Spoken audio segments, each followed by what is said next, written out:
Me dijo que necesitaba tiempo por un trauma del pasado, y le creí. Pero cuando encontré el recibo de un regalo carísimo para otra mujer, decidí seguirlo. Lo que descubrí no fue una infidelidad, sino una mentira que lo destruyó todo. El aire de Cancún era espeso y dulce, olía a sal, a protector solar y a las flores de bugambilla que se derramaban por el balcón de nuestra suite. Afuera, el Caribe era de un azul tan irreal que dolía mirarlo, un azul de postal que prometía paraísos y comienzos perfectos. Adentro, en el silencio de mármol y sábanas de 1000 hilos, el paraíso se sentía como una jaula. Mi nombre es Arcelia, y a mis 28 años, creía estar viviendo el clímax de mi propio cuento de hadas. Llevaba puesto un camisón de seda que me había costado una pequeña fortuna, uno que había elegido con la misma meticulosidad con la que seleccionaba los agaves para el tequila de mi familia. Pero el hombre que estaba de pie junto a la ventana, mi esposo desde hacía apenas 72 horas, parecía estar en otro mundo. Lisandro. Incluso su nombre sonaba a poesía, a romance de novela. Era alto, con el tipo de atractivo que silenciaba una habitación cuando entraba y una sonrisa que parecía desarmar cualquier defensa. Me había cortejado con una intensidad que me había dejado sin aliento, un torbellino de cenas a la luz de las velas, escapadas a San Miguel de Allende y promesas susurradas al oído. Era el hombre que había esperado toda mi vida, o eso creía. Me acerqué a él lentamente, el corazón latiéndome con una mezcla de esperanza y un miedo incipiente que no me atrevía a nombrar. Coloqué una mano en su espalda, sintiendo la tensión en sus músculos a través de la delgada tela de su camisa de lino. Se estremeció, un movimiento casi imperceptible, pero para mí fue como un grito. Se apartó suavemente, dándome la espalda para mirar de nuevo el mar. ¿Pasa algo, mi amor? Mi voz sonó más frágil de lo que pretendía. Él suspiró, un sonido largo y cansado. Se pasó una mano por el cabello perfectamente peinado. Cuando finalmente se giró para mirarme, sus ojos, esos ojos que me habían prometido galaxias enteras, estaban llenos de una tristeza que no entendía. Lo siento, Arcelia, dijo, y su voz era tan suave que casi tuve que leerle los labios. De verdad, no estoy listo. La frase quedó suspendida en el aire acondicionado de la habitación, fría y afilada. ¿No listo? ¿No listo para qué? ¿Para ser mi esposo? ¿Para estar aquí, en nuestra luna de miel? El pánico comenzó a subir por mi garganta. No, no te entiendo, Lisandro. ¿No estás listo para qué? Se acercó y tomó mis manos entre las suyas. Estaban frías. Escucha, eres la mujer más increíble que he conocido. Eres inteligente, fuerte, hermosa. Casarme contigo ha sido la mejor decisión de mi vida. Pero, hizo una pausa, como si buscara las palabras con cuidado, tengo que ser honesto contigo. Mi última relación, fue muy dañina. Mi ex era, asfixiante. Controladora. Me dejó muchas heridas, una especie de trauma. Me cuesta la intimidad física si no siento que es el momento perfecto, si no siento que puedo entregarme por completo sin miedo. Su confesión, entregada con una vulnerabilidad tan convincente, desinfló mi pánico y lo reemplazó con una oleada de compasión. Yo, Arcelia, la mujer que había crecido entre los campos de agave de Jalisco, la que sabía negociar contratos millonarios antes de los 25, la heredera de El legado de Jalisco, me sentí de repente pequeña e ingenua. Mi vida había sido el negocio, los números, la estrategia. ¿Qué sabía yo de las heridas del corazón? Por eso valoro tanto el espacio personal y la confianza para ir poco a poco, continuó, acariciando mis nudillos con su pulgar. Necesito saber que estás conmigo en esto, que puedes darme tiempo. Por favor. Asentí, tragándome la bola de decepción que se había formado en mi pecho. Por supuesto que podía. Yo no era como esa otra mujer. Yo sería paciente. Yo sería su refugio. Yo lo sanaría. En ese momento, en esa suite de lujo con el Caribe como testigo, la promesa de una pasión ardiente se transformó en la promesa de una espera silenciosa. Y mientras él se volvía a la cama y se acostaba dándome la espalda, yo me quedé de pie, abrazándome a mí misma, sintiendo por primera vez el frío penetrante de la soledad en mi propio matrimonio. 2 meses pueden ser una eternidad. El bronceado de Cancún se había desvanecido hacía mucho, reemplazado por la luz artificial de nuestro penthouse en Polanco y el ritmo frenético de la Ciudad de México. Nuestra vida se había asentado en una rutina extraña y pulcra. Para el mundo exterior, éramos la pareja perfecta, jóvenes, exitosos, enamorados. Lisandro era el esposo ideal en público, siempre con una mano en mi cintura en los eventos sociales, siempre con una anécdota encantadora sobre mi brillante esposa. Pero en cuanto se cerraba la puerta de nuestro hogar, un desierto de hielo se extendía entre nosotros. La distancia se había convertido en la norma. Sus excusas eran siempre las mismas: estrés en el trabajo, un dolor de cabeza persistente, el cansancio acumulado. Yo me había convertido en una experta en interpretar sus silencios, en no cruzar las líneas invisibles que él dibujaba a su alrededor. Dormíamos en la misma cama king size, pero podría haber un océano entre nosotros. A veces, por la noche, lo observaba mientras dormía, el rostro relajado y hermoso, y me preguntaba quién era realmente el hombre con el que me había casado.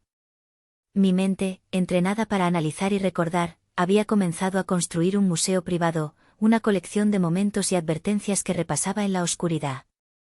La primera pieza de mi colección era un recuerdo bañado por el sol de San Miguel de Allende. Fue allí donde nos conocimos, en la boda de unos amigos en común.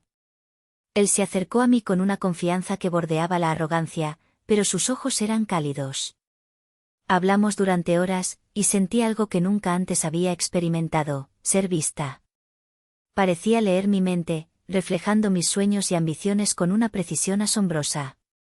Una mujer como tú no debería estar sola, me dijo esa noche, merece a alguien que entienda su fuerza y la admire. Me sentí como si hubiera encontrado la pieza que le faltaba a mi rompecabezas. Ahora, ese recuerdo se sentía artificial, como una escena demasiado bien escrita. La segunda pieza era más tangible, una copia del acuerdo prenupcial guardada en mi caja fuerte. Recuerdo perfectamente el día que me lo presentó. No lo hizo con la frialdad de un abogado, sino con el encanto de un romántico. Mi amor, dijo, tomando una copa de vino conmigo en nuestro balcón, el dinero puede envenenar las cosas más hermosas. Quiero que nuestro amor esté por encima de todo eso. Me explicó que el acuerdo no era para proteger su fortuna, que según él era considerable pero no comparable a la mía, sino para proteger nuestro amor de decisiones impulsivas. Había una cláusula extraña, una que mi abogada familiar había señalado con cautela: si el divorcio ocurría durante el primer año por iniciativa mía, yo renunciaba a ciertos beneficios y él recibiría una compensación generosa por el daño emocional y de reputación. Es solo para asegurarnos de que ambos luchemos por esto, de que no nos rindamos a la primera dificultad, me había asegurado. Y yo, tonta y enamorada, le creí. La tercera y más dolorosa pieza de mi museo era el eco de una llamada telefónica con mi prima Genoveva. Ella era mi ancla a la realidad, siempre pragmática y un poco cínica. La llamé una tarde, buscando consuelo sin admitir realmente la profundidad de mi problema. «Lleva 2 meses casado contigo, Arcelia», me dijo, su voz sin rodeos a través del teléfono. «¿Y todavía necesita espacio? Eso no existe. Los hombres recién casados no quieren espacio, quieren, bueno, ya sabes lo que quieren. Es diferente, Geno. Él tiene heridas», empecé a recitar la historia que ya me sabía de memoria. Me interrumpió, no con crueldad, sino con una preocupación que me asustó. «Prima, no es que él sea malo. Es que es demasiado perfecto. Y en la vida real, nadie es perfecto. Ten cuidado».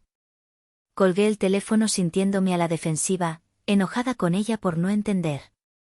Pero sus palabras se quedaron conmigo, una pequeña semilla de duda plantada en el árido terreno de mi matrimonio. Me aferré a la imagen del hombre que amaba, el hombre vulnerable que necesitaba mi paciencia, mientras ignoraba la creciente colección de pruebas en mi museo mental que gritaban que algo fundamental, estaba terriblemente mal. La revelación no llegó con un estallido, sino con el crujido de un trozo de papel. Lisandro estaba en Monterrey, o eso decía su itinerario. Un viaje de negocios de 3 días para cerrar un trato con unos inversionistas. Me había llamado la noche anterior, su voz sonaba distante y cansada, llena de los detalles justos sobre reuniones y cenas de trabajo para ser creíble.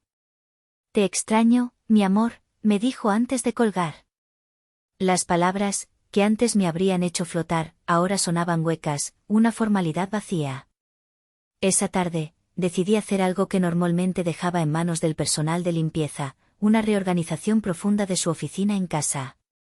Era mi forma de sentir que tenía algo de control, de imponer orden en al menos un rincón de nuestra vida caótica y silenciosa. El espacio era como él, impecable, minimalista y extrañamente impersonal.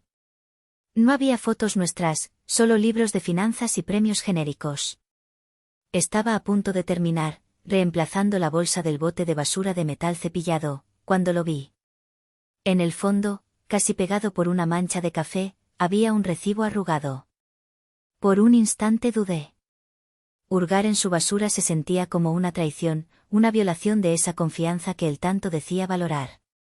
Pero la voz de mi prima Genoveva resonó en mi cabeza: nadie es perfecto. Con un nudo en el estómago, lo saqué. Mis manos temblaron ligeramente al desdoblar el delgado papel térmico. Lo primero que me golpeó fue el logo, no era de una tienda o restaurante en Monterrey. Era de Berger Joyeros, una de las joyerías más exclusivas y caras de Guadalajara, ubicada en el centro comercial Andares. Mi corazón empezó a latir más rápido. La fecha impresa era de ayer. Lisandro se suponía que estaba en una junta en San Pedro Garza García. Mis ojos recorrieron la descripción del artículo, y el aire se me escapó de los pulmones en un silbido. Collar de diamantes y oro blanco, diseño personalizado. Y luego, el precio. 250.000 pesos. Una cantidad obscena, gastada en un día en que se suponía que estaba a cientos de kilómetros de distancia, trabajando. La negación fue mi primer instinto. Quizás era un regalo para su madre. O un regalo sorpresa para mí, aunque su cumpleaños ya había pasado. Pero entonces, le di la vuelta al recibo. Y ahí estaba. Su caligrafía, elegante e inconfundible, en una pequeña nota escrita con pluma. Para mí B. Por siempre. Seguido de un número de teléfono con la alada de Jalisco. B. Mi nombre es Arcelia. Empieza con A. El castillo de naipes que había construido con tanto esmero en mi mente, el castillo de la paciencia, la compasión y la esperanza, se derrumbó en un instante. No hubo lágrimas. En su lugar, sentí un frío glacial extendiéndose desde mi pecho hacia cada rincón de mi cuerpo. La mujer de negocios, la estratega, la que había estado dormida durante meses, despertó de golpe. No era solo una infidelidad.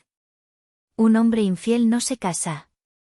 Un hombre infiel no construye una fachada tan elaborada de trauma y vulnerabilidad. Esto era otra cosa. Algo mucho más oscuro y calculado. Alisé el recibo con cuidado sobre el escritorio de caoba, mi mente trabajando a una velocidad vertiginosa. Tomé mi teléfono, no para llamarlo y gritarle, sino para tomar una fotografía nítida y clara del papel que acababa de destrozar mi vida.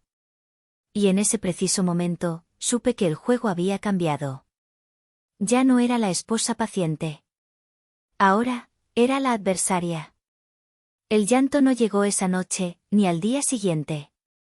La conmoción había dado paso a una claridad helada, una resolución de acero que no sabía que poseía. La Arcelia que creía en los cuentos de hadas había muerto en esa oficina, y en su lugar había nacido alguien más. Alguien que no perdonaba la traición. Lo primero que hice fue llamar a Hermila, la abogada de mi familia. Es una mujer mayor, con la agudeza de un halcón y la lealtad de un rottweiler. Le conté la historia, mi voz firme y sin una pizca de histeria. No le hablé de mi corazón roto, sino de los hechos, el matrimonio no consumado, las excusas, el acuerdo prenupcial y finalmente, el recibo. Hubo un largo silencio al otro lado de la línea. Arcelia, dijo finalmente, su voz grave, esto suena a algo más que un simple divorcio. Esto tiene el hedor de un fraude. No hagas nada. No lo confrontes. Déjame hacer una llamada. Te conseguiré al mejor. El mejor resultó ser un hombre llamado Ramiro Vargas. Era un ex policía federal convertido en investigador privado, un hombre de unos 50 años con ojos que parecían haberlo visto todo y una tranquilidad que inspiraba confianza. Nos reunimos en una cafetería discreta en La Condesa. Le mostré la foto del recibo y le conté la historia completa, esta vez con los detalles emocionales que había omitido con Hermila. Ramiro escuchó sin interrumpir, asintiendo de vez en cuando. Cuando terminé, tomó un sorbo de su café. Señora Arcelia, con todo respeto, usted no se casó con un hombre herido.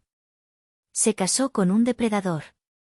He visto este patrón docenas de veces. El cortejo rápido, el encanto abrumador, la historia triste para justificar la distancia, el acuerdo prenupcial. Es un manual de operaciones. Su objetivo no es su corazón, es el tequila de su abuelo. Sus palabras, aunque brutales, fueron un bálsamo. No estaba loca. No había imaginado nada. Era real. Necesitamos más pruebas, continuó Ramiro. Pruebas irrefutables. Me entregó un objeto que parecía una pluma de lujo. Es una grabadora de alta fidelidad. Graba hasta 12 horas. Llévela consigo. Colorado es un estado de consentimiento de una sola parte, así que es legal grabar cualquier conversación en la que usted participe. Necesitamos que él admita su plan, o al menos, que se contradiga. Esa noche, cuando Lisandro llamó, yo estaba lista. Puse mi mejor voz de esposa cariñosa y preocupada. ¿Cómo va todo en Monterrey, mi vida? ¿Cansado? Agotado, Arcelia. Estas juntas son interminables. Pero todo sea por nuestro futuro, su voz sonaba tan sincera que me dio un escalofrío. Más tarde esa noche, fingí estar dormida cuando él creyó que yo lo estaba. Dejó su teléfono en la mesita de noche y se fue al baño. Sabía que era su rutina, una llamada nocturna a B. Coloqué la pluma grabadora, ya activada, detrás de un libro en mi buró, a menos de 1 metro de su lado de la cama. Regresó y, tal como esperaba, tomó su teléfono y susurró. Escuché fragmentos de su conversación, mi cuerpo rígido bajo las sábanas. Sí, mi vida, yo también te extraño. Mi corazón martilleaba contra mis costillas, no de celos, sino de una furia fría. Al día siguiente, después de que él se fuera a su supuesta oficina, conecté la pluma a mi laptop y me puse los audífonos. Y entonces, lo escuché todo. La voz de Lisandro, no la que usaba conmigo, sino una voz llena de ternura y complicidad genuina. Ya casi, mi vida, le decía a la mujer al otro lado. La heredera está por firmar los poderes para administrar los activos de El Legado. Es más ingenua de lo que pensé. Cree toda esa basura del trauma. Unas semanas más y seremos libres. Tú y yo, en nuestra casa, con todo lo que merecemos. Luego escuché la voz de ella, una voz joven y cantarina. ¿Y qué harás con ella? La risa de Lisandro fue lo que me rompió. Fue una risa cruel y despectiva. Nada. Se dará cuenta de que el dinero ha desaparecido y, gracias al prenupcial, cuando pida el divorcio, parecerá que ella es la inestable. Para entonces, nosotros estaremos en las Islas Caimán. Te amo, B. Apagué la grabación, mis manos temblando incontrolablemente. El dolor era agudo, físico, como un cuchillo girando en mis entrañas. Pero debajo del dolor, la llama de la furia se convirtió en un infierno. No solo iba a detenerlo. Iba a destruirlo. Los siguientes días fueron una tortura exquisita. Tuve que vivir con él, sonreírle, preguntarle por su día, todo mientras su voz grabada resonaba en mi cabeza. Cada gesto amable, cada palabra de cariño fingido, era una capa más de su engaño. Ramiro y su equipo trabajaban a toda velocidad, utilizando el número de teléfono del recibo y la grabación como puntos de partida. La llamada llegó un jueves por la tarde. Arcelia, necesito que vengas a mi oficina ahora mismo. La voz de Ramiro era seria, sin preámbulos. Tenemos algo que debes ver. Su oficina era un lugar anónimo en un edificio del centro, un espacio funcional que olía a café y a secretos. Cuando llegué, él y Hermila me estaban esperando. La expresión en sus rostros me dijo que las noticias eran peores de lo que había imaginado. Ramiro no dijo nada. Simplemente deslizó una carpeta sobre la mesa de conferencias. La abrí. Dentro había una serie de fotografías a color, tomadas con un teleobjetivo. En la primera, Lisandro salía de un edificio de apartamentos de lujo en la zona de Andares, en Guadalajara. No iba solo. De su brazo iba una mujer joven, hermosa, de cabello oscuro y sonrisa radiante. Era la mujer de la voz cantarina. En la siguiente foto, se estaban besando, una escena de pasión y felicidad doméstica. En otra, entraban juntos a un supermercado, empujando un carrito, como cualquier pareja normal. Su nombre es Brisa, dijo Ramiro en voz baja. No tiene un trabajo conocido. Vive en ese departamento, que está a nombre de una empresa fantasma. Lisandro pasa al menos la mitad de cada mes allí. Sentí una oleada de náuseas. Así que era verdad. Una doble vida completa. El hombre que me negaba un simple abrazo, compartía una vida entera con otra persona. Hay más, dijo Hermila, empujando un segundo documento hacia mí. Era una copia de un acta de matrimonio. Emitida en el Registro Civil de Zapopan, Jalisco. Fechada 8 meses atrás, 2 meses antes de que Lisandro me propusiera matrimonio a mí.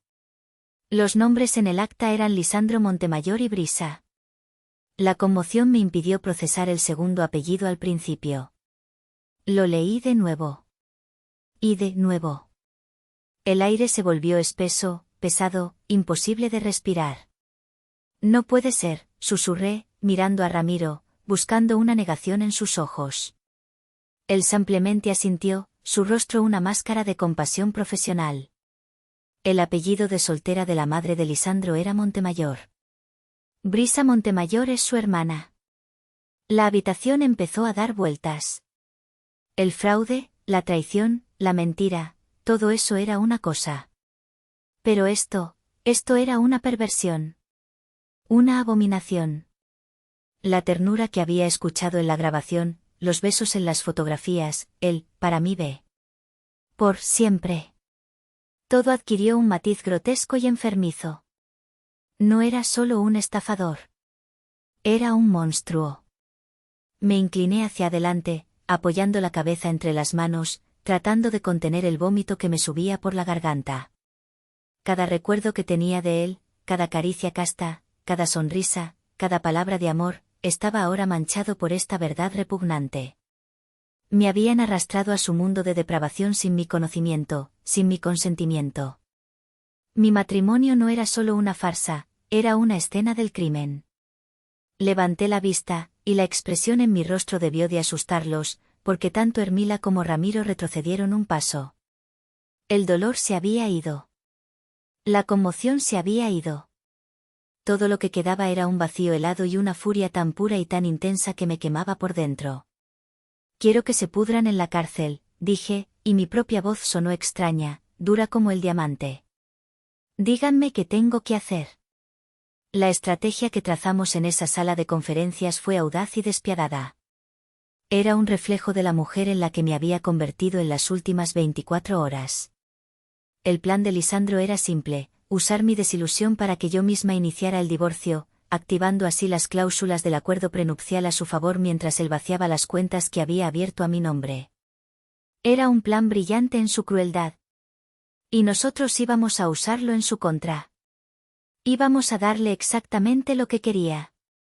Él espera que estés destrozada, Arcelia, dijo Hermila, su voz cortante como el cristal. Tienes que ser la mejor actriz de tu vida. Tienes que darle la actuación de una esposa con el corazón roto, desesperada por escapar, pero demasiado herida para pensar con claridad en los detalles financieros. Ramiro añadió, mi equipo ha confirmado que ha abierto varias líneas de crédito fraudulentas usando tus activos como garantía. Todavía no ha movido el dinero, está esperando una señal de que el camino está despejado. Tu solicitud de divorcio será esa señal. En cuanto la reciba, irá al banco. Y cuando lo haga, estaremos esperándolo. Esa noche, preparé el escenario. Compré unas gotas para los ojos en la farmacia para asegurarme de que mi mirada estuviera irritada y llorosa. Cuando Lisandro llegó a casa, yo estaba sentada en el sofá de la sala, con una copa de tequila intacta en la mano y los papeles del divorcio sobre la mesa de centro. Él entró, tarareando una melodía, y se detuvo en seco al verme. Su rostro pasó de la alegría a la confusión en un segundo. ¿Arcelia? ¿Qué pasa? Me levanté, dejando que mis hombros se hundieran en una falsa derrota. Le tendí los papeles, mi mano temblando deliberadamente. No puedo más, Lisandro. Simplemente, no puedo. Esta distancia, este silencio, me está matando. Quiero el divorcio. Su actuación fue magistral. Dejó caer su maletín con un ruido sordo. Sus ojos se abrieron con una sorpresa perfectamente fingida. Se acercó a mí, intentando abrazarme, pero yo retrocedí. No, por favor, no lo hagas más difícil, sollocé, las lágrimas artificiales corriendo por mis mejillas. Arcelia, mi amor, podemos arreglarlo. Podemos ir a terapia. Dame una oportunidad. Su voz estaba llena de una súplica que, de no saber la verdad, me habría roto el corazón. Es demasiado tarde, dije, dándole la espalda. Solo quiero terminar con esto. Él se quedó en silencio por un momento. Luego, sentí sus manos en mis hombros. Me giró suavemente. Está bien, dijo, su voz ahora un susurro de resignación dolida. Si esto es lo que realmente quieres, lo respetaré. Siempre querré lo mejor para ti. Mientras me abrazaba, un abrazo frío y calculado, la pluma grabadora en el bolsillo de mi saco capturaba cada mentira. Y por encima de su hombro, pude sentir, más que escuchar, el casi inaudible suspiro de alivio que se le escapó. El pez no solo había mordido el anzuelo. Se lo había tragado entero.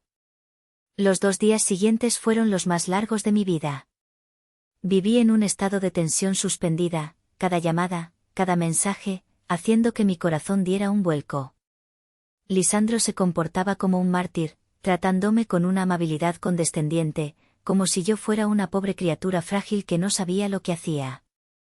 Empacó una maleta, diciendo que se iría a un hotel, para darme mi espacio, una ironía tan amarga que casi me hizo reír. Yo, por mi parte, continué mi actuación. Apenas comía, deambulaba por el penthouse como un fantasma y respondía a sus mensajes de texto con monosílabos. Sabía que me estaba observando, esperando el momento adecuado para dar el golpe final. El viernes por la mañana, estaba en el despacho de Hermila. Ramiro estaba allí también, de pie junto a la ventana, hablando en voz baja por su teléfono. El aire en la habitación era eléctrico. Habíamos notificado a las autoridades federales, presentándoles el cúmulo de pruebas, las grabaciones, las fotos, los documentos, el testimonio de otras posibles víctimas que el equipo de Ramiro había empezado a contactar. Todo estaba listo. Solo faltaba que él hiciera su movimiento. A las 11:32 de la mañana, mi teléfono vibró sobre la mesa de caoba. Era un mensaje de Ramiro, que estaba a solo unos metros de mí. Lo abrí con manos sudorosas. Movimiento. Vehículo se dirige a la zona financiera de Santa Fe. Ella va con él. Mi corazón se detuvo. Ella. Brisa. Por supuesto que estaría allí para el gran final. Hermila puso su mano sobre la mía. ¿Estás bien? Asentí, incapaz de hablar. Los minutos se arrastraron como horas. Ramiro seguía junto a la ventana, un centinela silencioso. Podía escuchar el latido de mi propia sangre en mis oídos. Imaginé la escena, Lisandro y Brisa entrando al banco, con sonrisas de triunfo, creyéndose los seres más inteligentes del planeta, a punto de reclamar el premio por el que habían trabajado durante más de un año. A las 11:58 de la mañana, mi teléfono vibró de nuevo. Otro mensaje de Ramiro.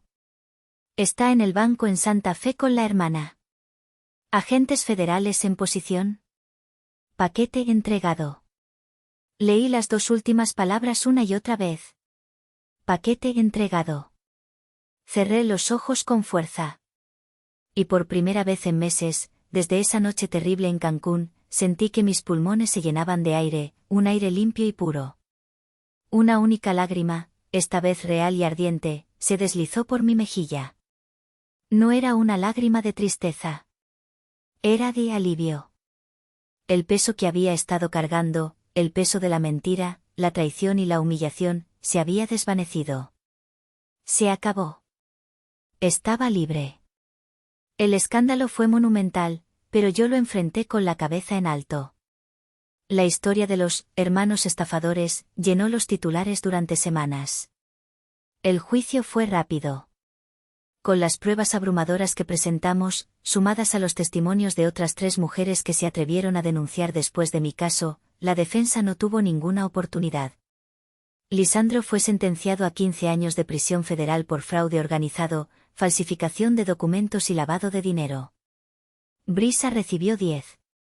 Su imperio de engaños, construido sobre los corazones rotos y las cuentas bancarias vacías de mujeres que solo buscaban amor, se derrumbó por completo. Mi matrimonio, por supuesto, fue anulado. El acuerdo prenupcial fue declarado nulo y sin valor, un instrumento de fraude. Legalmente, era como si Lisandro Montemayor nunca hubiera existido en mi vida. Y eso era exactamente lo que quería.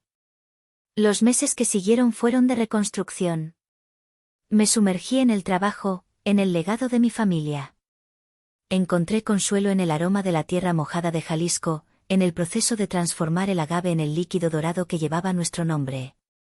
Un día, mientras caminaba por la destilería, tuve una idea.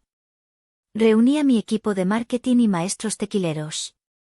Vamos a crear una nueva línea, les anuncié. Un tequila extra añejo, el mejor que hayamos hecho nunca. Fuerte, complejo, sin disculpas. Y se va a llamar La Patrona. Fue un acto simbólico, un bautismo. Ya no era la heredera ingenua ni la esposa traicionada. Era la patrona de mi propio destino. La escena final de esta pesadilla no fue en un juzgado ni en una oficina de abogados. Fue meses después, en el porche de la hacienda de mi familia, con el sol poniéndose sobre los campos de agave que se extendían hasta donde alcanzaba la vista. Mi prima Genoveva estaba a mi lado, ambas sosteniendo copas de cristal llenas de nuestro nuevo tequila. Por la patrona, dijo, levantando su copa. Por las patronas, corregí, sonriendo por primera vez en mucho tiempo, una sonrisa genuina. Brindamos, y el sabor del tequila era a tierra, a tiempo, a victoria. Había perdido la fe en los cuentos de hadas, pero había encontrado algo mucho más valioso, a mí misma. Había aprendido que la verdadera fuerza no reside en no caer nunca, sino en saber cómo levantarse. Y ahora, les pregunto a ustedes, los que han escuchado mi historia. ¿Hice bien en exponerlo públicamente, o debí buscar una justicia más discreta?